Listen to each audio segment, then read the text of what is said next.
Hey, what's up, Notre Dame fans? I'm Mike Singer at blueandgold.com, joined by Tim Hyde, veteran coach in the state of California, currently at Palisades High School in Los Angeles. Been the head coach there for the past 8 years, follows the Notre Dame program closely, and I would consider an offensive line guru. He reached out, wanted to talk about some Notre Dame football. In this video, we're going to really break down the offensive line in particular. So we'll start off, Tim, with look, Notre Dame is going to have 4 offensive linemen drafted. They had 0 last year. You want to know why? Because they're kind of have 4. All those guys came back. So you're going to have Liam Eichenberg, Aaron Banks, Robert Hainsey, and Tommy Kramer. So you lose 4, Tim, but a pretty solid group returning as well. Tell us about some of the guys you really like. Oh, so Mike, thanks for letting me come aboard and talk today. So very excited. I know you and I had some great talks this week talking about the offensive line, and for the Notre Dame fans, I know everyone's a little weary about replacing 4 starters, but I look at it as a strength. I think for Notre Dame in 2021, number one, with how they've recruited. It's a strong group of recruits that they have gone after the last 5 years. And I think number one, even though you've lost 4 guys, as a football coach, you're always excited to see guys move on, thrilled for them to go to the next level and whatnot. But as a football coach, it's you turn the page. It's a new season. 2020 is gone. It's on to 2021. And Coach Kelly and Coach Quinn are definitely doing that right now in the rooms, preparing for spring, fall, and traveling down to Tallahassee. So, very excited to see what happens here with the 2021 group. So when you mentioned real quick about the, losing 4 guys, I know I had mentioned and talking with you the other day, sure, they're losing 4, but they're really bringing back 3 guys with starting experience. And coming into the 2020 season, I know they had 110 plus starts returning. Going into 2021, you're only looking at 31 combined with, Patterson, Lugg, and Zeke Correll. But they've played big time football games. You got Jared Patterson, who's been a 2-year starter, and I think people need to, look back to, when they, look at Patterson, is he was an all-state left tackle. So this kid's so athletic. He played 2 years at center, a position he's never played before. So I think that is a great testament to him, and obviously the coaching of Jeff Quinn as well. And then, so hopefully going into 2021, he'll get kicked back to his natural spot, which is left tackle. And then you had Josh Lugg on there, who's got 8 starts under his belt. Not only that, it's, he started 5 in a row to end the 19 season. And the biggie there was obviously, finishing strong in the bowl game. But something people, probably don't think about with Josh is he didn't give up a sack in 2019. So does he go back to his natural spot, which is right tackle? So, if that happens and you got your bookends taking place in 2021 with Patterson and Lugg. And then the third guy, I think a lot of Notre Dame people are excited about is the center, and that's Zeke Correll. You got a guy that's started 2 of the biggest games for Notre Dame this past season, on the road at UNC, and obviously playing there in the national semifinal against Alabama. So, and 2 plays come to mind when thinking about him is the outside stretch against UNC where he got up to second level, flat backed the linebacker, and then obviously the great screenplay against Alabama where he's 25 yards downfield, pancaking a guy, pancaking the Alabama guy. So very excited with those 3 guys coming back on what Notre Dame has to offer. Yeah, Tim, so you wouldn't imagine Notre Dame with losing 4 guys that, that the offensive line would still be a strong point for next season. I don't want to put you in a tough spot to answer this Sure. question, but do you expect a ton of drop off? I mean, Jeff Quinn has, and even back with Harry Heastan, some of the guys that he recruited, just is so well stocked Sure. as the Notre Dame offensive line. Oh, I mean, there's going to be a drop off. I mean, I'm a football coach. I've lost, 20 seniors some years, and you're like, holy moly, who's going to play? Who's going to replace these guys? Every coach has that at every level. But that's recruiting, and that's what Notre Dame has done. Since I look at it as really since 2017, and you go back to 17, which the 5th-year seniors would be Lugg and Dylan Gibbons on into this class, and they have recruited. They've recruited for this. They've recruited for this moment. They've recruited the depth. And not only that, I know people may be, oh, we're losing 4 starters, but what's probably the strongest culture unit in Notre Dame? It's the offensive line. I agree. That that group is just, they're all buddies. I mean, just go on social media and you just look at the pictures of these guys, and they hang out and the way they talk and they communicate. One of the things doing a little research was, I went back and I was watching some of the 2018 spring film, and there's a great quote by Alex Bars who talks about, when they lost, obviously, Quentin Nelson and Mike McGlinchey, and he was just like, oh, next man in. That's great. They had their time. It's our time now. It's this next group's time. And Coach Quinn talks about that a lot as well. And that's the culture in that room. And when I say culture, the standard, well, what's the standard at Notre Dame? It's to win the Joe Moore Award. And I think that room, and you go back and you watch some of the interviews these old linemen have had, and they talk about that. So that's the standard. That's all 5 of those guys working together. And since the Joe Moore's been around since 2015, they've been a semifinalist twice. They've been a finalist, and they've won the thing. So that group coming here in spring with Patterson, Lug, as the older guys are like, let's rally around and let's go have a great 2021. Because the expectations are probably low with the O-line, but they got a lot of good football players. Yeah, you mentioned just how well meshed that offensive line room is. Of course, I covered recruiting at blueandgold.com, Tim, and I remember conversations with Caleb Johnson, who we'll touch on here in a little bit. 2021 4-star prospect who Notre Dame just signed here in December. A big part of him deciding to flip from Auburn to Notre Dame was he said that offensive line room is just kind of self-sustaining.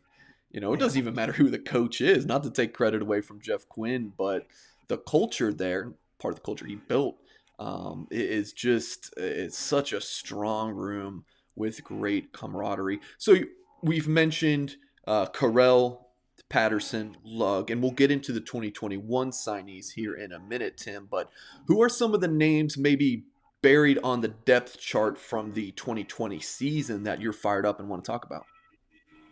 Well, I mean, you got to go with the older guys. Who's the 5th-year senior. You got Dylan Gibbons. So you got Gibbons, who obviously played a lot of football this year, and his time is now. He's going to come back, be a 5th-year guy, coming back for a 5th year to play. So is he going to be this year's Trevor Ruling? Is he going to be that guy who's in the mix, the guy you trust? Kelly and Quinn could put in anywhere at any time, and what you're going to get out of that guy because he's been around for 5 years. And then you got Dirksen, who's same thing, the senior. He's in the Patterson class. So you got another guy who's been around for some years, and it's time for him to come up and be a guy their offensive guard.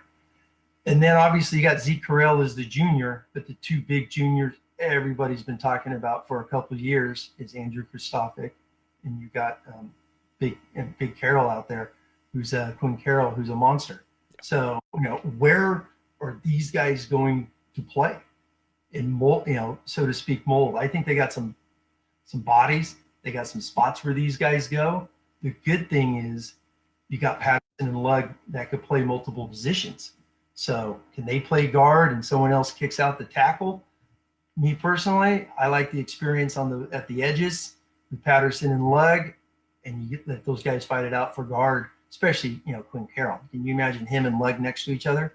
You got guys that are 6'6", 6'7", 315. It's going to be hard to stop those guys on that side. That's some big football players over there.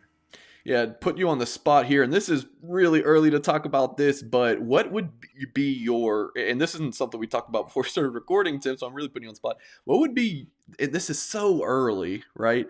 Your starting offensive line, what would you trot out with what you know right now, September 6th, I believe it is, against Florida State? Well, you're going on the road. Hopefully COVID allows fans to go there, which if they do, Tallahassee is going to be packed and rocking. The place is going to be loud. It's going to be, going to have that 2014 atmosphere out there for Notre Dame coming out for a home opener. Labor Day weekend is going to be loud if the full fans are allowed to happen. But that's a few months away from now, as we like to say. So, as a coach, you want your most experienced guys in the most important positions, tackle and center, and you got 3 of them right then and there. You move Patterson back, who, like I said, was recruited for one reason, that's play left tackle. So his time's now. He's earned it. He's played a ton of football. Just put him out at left tackle. I've heard he's not going to be around during spring. Fine. He's a senior. He's played a lot of football. He's going to be okay. So, let him come back and get healthy and ready for the fall. But Zeke at center, he's played in two of the biggest games, like I said. Lug at his natural right tackle. I would put Dylan Gibbons, because he's a senior or a fifth-year senior, put him at left guard. He's played a lot of football, a lot of experience. Put Big Quinn Carroll at right side. I like the size of thinking about Lug and Carroll run blocking is pretty cool. Pretty cool. And then you got your most experience on that left side. I think that's an offensive line unit Notre Dame fans should be pretty excited about. Tim, wanted to get into now some of the 2021 recruits. Notre Dame signed 5 on the offensive line in this past cycle. We have Caleb Johnson pictured here, who I mentioned a few minutes ago, 4-star prospect inside the Rivals 250 national rankings. You also have Blake Fisher, 5-star prospect. Rocco Spindler, top 100 prospect. We will really break those two down specifically here in a moment. Pat Coogan, true interior player. Then Joe Alt. Tim, I'm the president of the Joe Alt fan club. So if you want to be vice president, there's some folks that are going to have to fight you on that. But, just how good is this 2021 offensive line class for Notre Dame? Well, it actually it mixes pretty good with last year's group. So you got last year's group, which, with Tosh Baker, Michael Carmody are kind of the exact same body types, as Caleb Johnson and Alt. So you got tall, lean guys that are going to sit in the weight room for a year or two, for a couple of years as they develop and go. But you got 6'6", 6'7" guys. And one thing in coaching a long time is you can't coach height. And those guys are tall and lean, which is really, really exciting. And then you mix in, I know you talk about Alt, in doing some research and watching his film, he's a tight end. And when was the last time Notre Dame had who was the last tight end recruit that played O-line? Michael McGlinchey. I believe so. And not only that, Alt was a quarterback growing up. So, he's got a nice little, QB brain on him as he moves in. So you got those 4, I think, roll together pretty good. And then my favorite guy, as I know I mentioned to you, is Pat Coogan. Just as I was talking to you, how many guys run down on a punt, 40-yard sprint at 275 pounds, break down, make a solo tackle. That right then and there is a huge kudos to that young man, because I've coached a lot of O linemen that have played Division I football. I've never seen a guy do that, so that's pretty awesome. And then obviously you round that out with the 2 big ones, and then Fisher and Spindler that I know everyone's excited, high about. Can they come in right away and do what Hainsey did in 2017 and earn a part-time starting spot there? So we'll see with those 2 guys. But the good thing with them is they're coming in. They're going to be early enrollees, so they're going to be thrown into the fire right away, which is exciting to hear about. You mentioned Coogan. I've talked to Pat about that, because I love that the first play of his highlight tape is him going down and making a tackle on the punt team. He's the long snapper.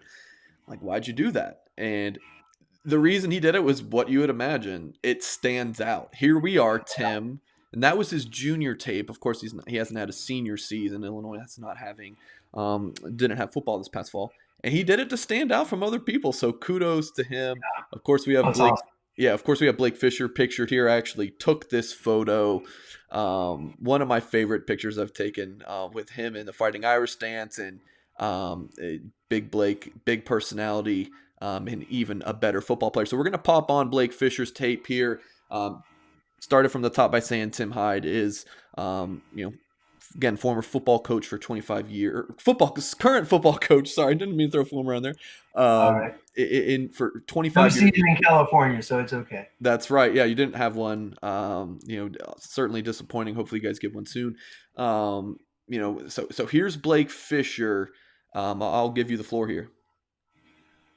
Well, the very first, when watching film on him and learning about him, literally the first time I ever watched his first 3 or 4 plays, I was like, this guy looks like Orlando Pace, the Ohio State Buckeye, #1 pick for the Rams. Not saying he's going to be in the NFL Hall of Fame, but just his, his, his body, his smile, all those things. I was, as a young coach, Orlando Pace was someone you watched a lot, and it was like it just popped out. He's physical, he's fast, fast for a man his size. And the one thing I know in coaching O linemen is you see his hands, his hand placement. He's got a punch, a strike. He's attacking the breastplate nonstop. His hands aren't out trying to grab, reach, and things of that nature. He has a purpose, and I know I've heard Coach Quinn talk about that in the past about O lineman with a purpose. And when you watch this young man play, he's got a purpose each and every snap of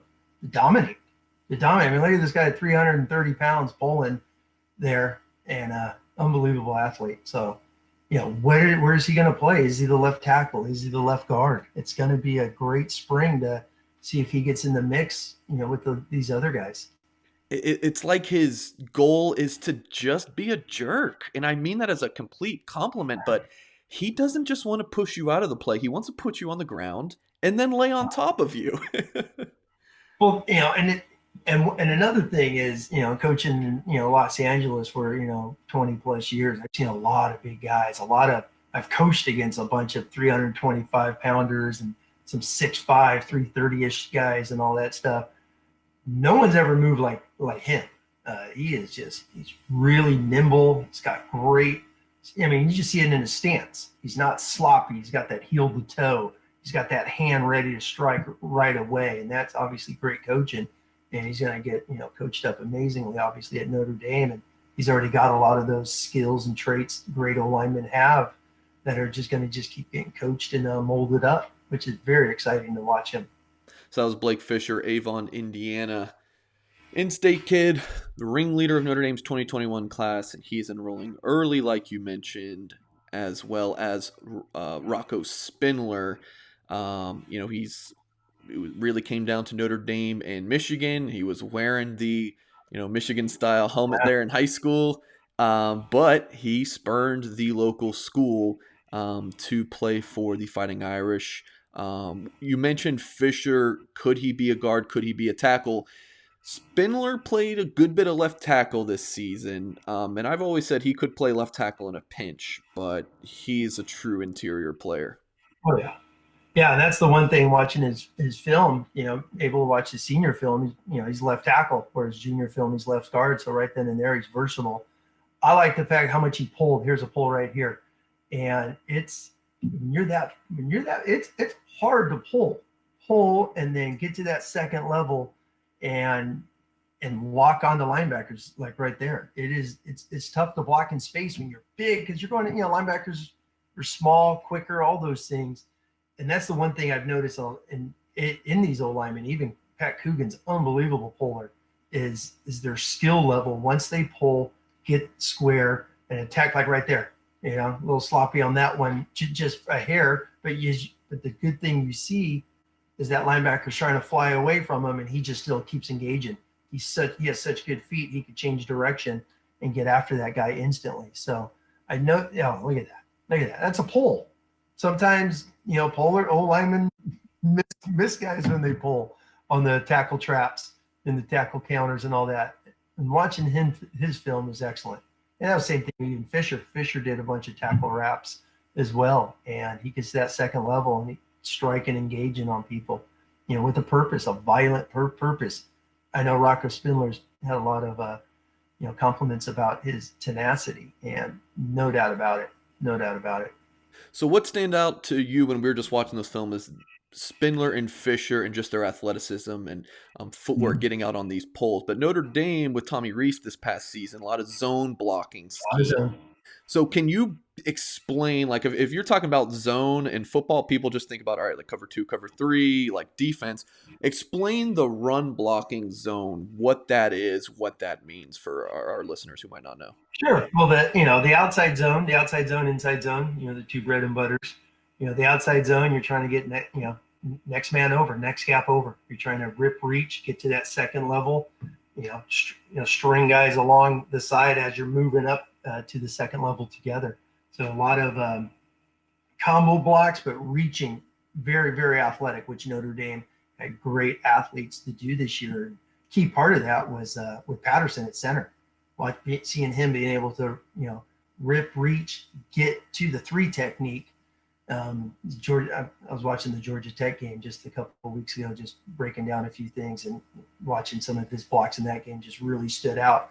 Him reaching on the three tech. So in the outside zone, I know when we coached it, we're always telling kids next man, next gap over. Try and think of that, get to that next gap over, and just string that thing along. Get defensive linemen running east west, boom, and that's when your running backs find the cutbacks. On the inside zone, it's just physical, just like Rocco Spindler shows in some of those physical point of attack, double team the down guys, the two interior down guys, get as much push and pressure as you can up in those A and B gaps. All right. Well, Tim, we really appreciate you coming on and breaking down Notre Dame's offensive line unit. We will have to do it again sometime soon. Really appreciate you joining the show. No problem. Thank you.